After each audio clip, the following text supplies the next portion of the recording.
और चलिए बात स्पेशल रिपोर्ट की करते हैं। महाराष्ट्र से आने वाले समय में बड़ी खबर मिल सकती है।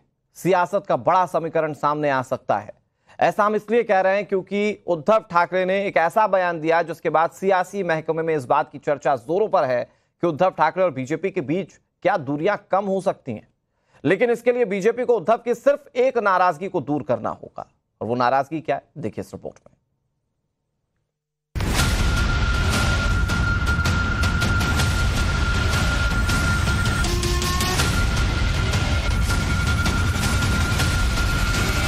महाराष्ट्र में उद्धव ठाकरे के बयान का हर कोई अपने तरह से विश्लेषण कर रहा है और सवाल भी उठा रहा है, जो अभी आपने अपनी टेलीविजन स्क्रीन पर भी देखा।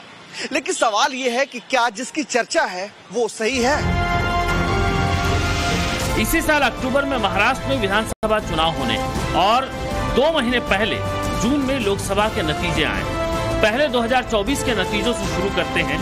2024 के लोकसभा चुनाव में जो नतीजे आए, उन नतीजों ने इस बात पर तो मुहर लगा ही दी कि महाराष्ट्र में असली शिवसेना बाला साहब ठाकरे की शिवसेना ही है।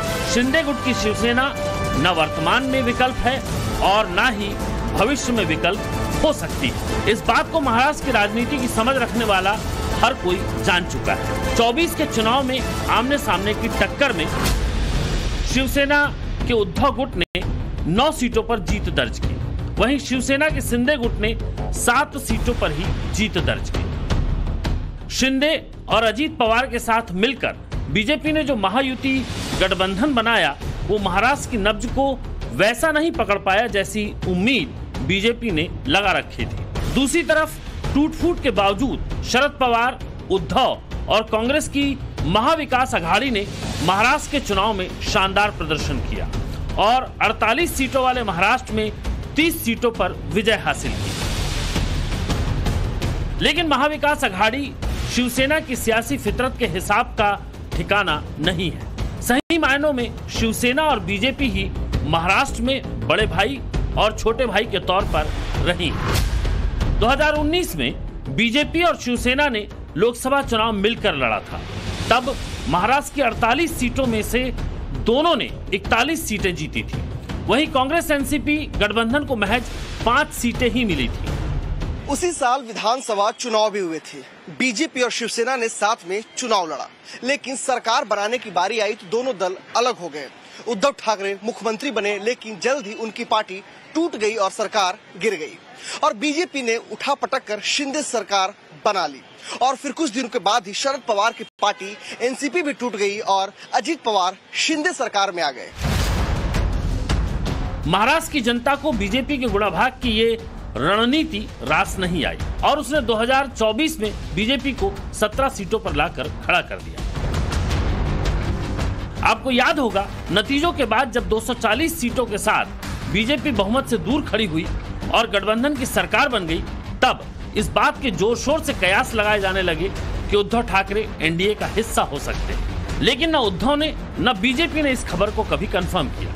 हाँ, ये जरूर है कि जानकार बताते हैं कि उद्धव और मोदी के संबंध बेहद मधुर है। ठाकरे परिवार को पहले दिक्कत थी तो अमित शाह से, जिनके बारे में कहा जाता है कि बंद कमरे में ऐसी कुछ डील हुई थी कि 2019 विधानसभा के बाद शिवसेना का सीएम होगा। हालांकि अमित शाह ऐसी किसी बात से इनकार करते रहे हैं। शिवसेना की कौन सी ऐसी बात है जो बिल्कुल नामंजूर थी कि मैंडेट होने के बावजूद? देखिए, मेरी पार्टी का संस्कार नहीं है कि एक कमरे में हुई बातों को हम सार्वजनिक करें और करना भी नहीं चाहिए। सार्वजनिक जीवन की एक गरिमा होती है, परंतु मैं इतना निश्चित मानता हूं कि राज्यपाल शासन डालने से अगर किसी का नुकसान गया है तो भारतीय जनता पार्टी का हुआ है, क्योंकि हमारी केयरटेकर गवर्नमेंट चली गई है।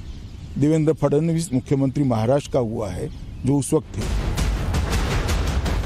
महाराष्ट्र में शिवसेना के निशाने पर बीजेपी के चुने हुए नेता रहे, न कि पूरी बीजेपी। उद्धव सार्वजनिक तौर पर कह चुके हैं कि बीजेपी से उनकी कोई दुश्मनी नहीं। मोदीजी, आम्ही तुमचे शत्रू नव्हतोच, आजही शत्रू नाहीच। मोदीजी, आम्ही तुमचे शत्रू नव्हतोच, आजही शत्रू नाहीच। सवाल यह है कि अब उद्धव ने अमित शाह से दिक्कत है ऐसा कहना बंद कर दिया। अब वो सीधे सीधे देवेंद्र फडणवीस पर आ गए। ऐसे में लोग सवाल उठा रहे हैं कि उद्धव क्या बीजेपी को रास्ता बता रहे हैं कि देवेंद्र फडणवीस को सामने से हटा दो, फिर से बात बन सकती है। इस बात की चर्चा दिल्ली से मुंबई तक है कि बीजेपी केंद्र में मोदी 3.0 का दायरा बढ़ाना चाहती है, जिससे आने वाले दिनों में सरकार को लेकर कोई भी किंतु परंतु की गुंजाइश ही न बचे।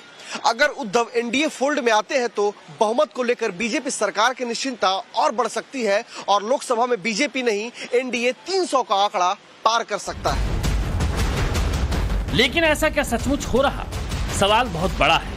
जवाब के लिए एक बार फिर आपको उद्धव ठाकरे की मुंबई के रंग शारदा ऑडिटोरियम में दिया गया ये बयान ध्यान से सुनना चाहिए। अनिल देशमुख ने मुझे बताया कि देवेंद्र फडणवीस ने तो राजनीति करते हुए मुझे और आदित्य को जेल में डालने की तैयारी तक कर ली।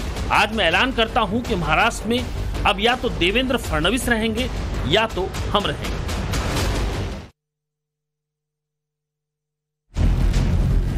महाराष्ट्र के पूर्व मुख्यमंत्री और शिवसेना यूबीटी के चीफ उद्धव ठाकरे को दिक्कत है महाराष्ट्र के उप मुख्यमंत्री देवेंद्र फडणवीस से। दिक्कत कितनी बड़ी है और टीस कितनी गहरी है वो उद्धव ठाकरे के बयान में साफ साफ सामने आ रही है। देवेंद्र फडणवीस के खिलाफ आर पार की लड़ाई के इस ऐलान में जेल में डालने की ये साजिश क्या है, इसके थोड़े बैकग्राउंड में चलते हैं।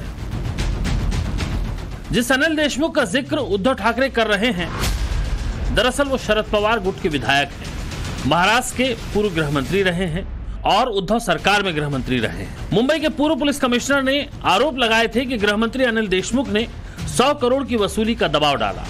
आरोप के बाद गृह मंत्री ने इस्तीफा दे दिया था और उन्हें 13 महीने की जेल हो गई थी, जिसके बाद उन्हें जमानत मिल गई। अब पूर्व गृह मंत्री ने एक बड़ा खुलासा किया है। अनिल देशमुख ने हाल ही में खुलासा किया है कि जब देवेंद्र फडणवीस नेता प्रतिपक्ष थे तो उन्होंने तत्कालीन मुख्यमंत्री उद्धव ठाकरे और कैबिनेट मंत्री आदित्य ठाकरे के खिलाफ हलफनामे पर हस्ताक्षर करने के लिए उन पर दबाव बनाने की कोशिश की थी। 4 पॉइंट के ऊपर मुझे एज ए अनिल देशमुख गृह मंत्री करके एफिडेविट करके देना था।